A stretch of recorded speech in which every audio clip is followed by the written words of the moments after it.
macam tu sebab tak praktis diklik.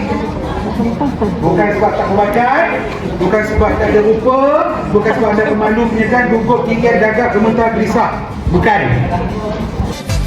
From every corner of the world, hey yeah, we've come to live our dream.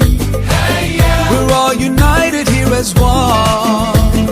Hey yeah, la la la, love is all we need. Today we celebrate. Hey, history is made. Hey, now it's time to wave our flags and say, hey hey, hey yeah, hey yeah, hey yeah, hey yeah. Oh yalla tahayya, bismillah. يا مرحب وحيا هيا هيا هيا نحن بسمانا.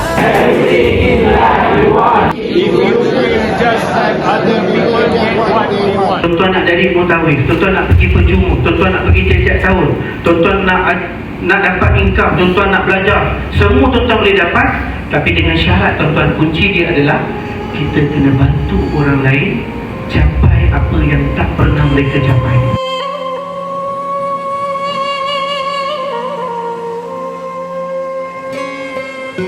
Tuan-tuan, refleksi yang kita nak tengok hari ini, tuan-tuan, betul kita cinta Nabi SAW, tuan-tuan. Sedangkan kita tak sanggup nak menjadah susah payah untuk agama kita, tuan-tuan.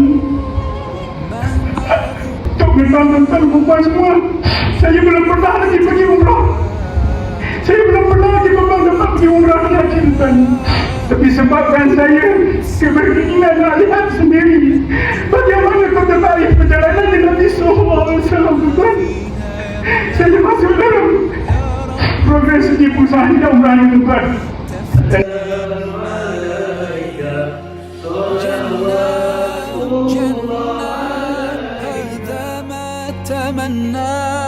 فالدنيا تبلى ما فيها يفنى جنة جنة هذا ما تمنى يا رب فارزقنا رؤياك في الجنة.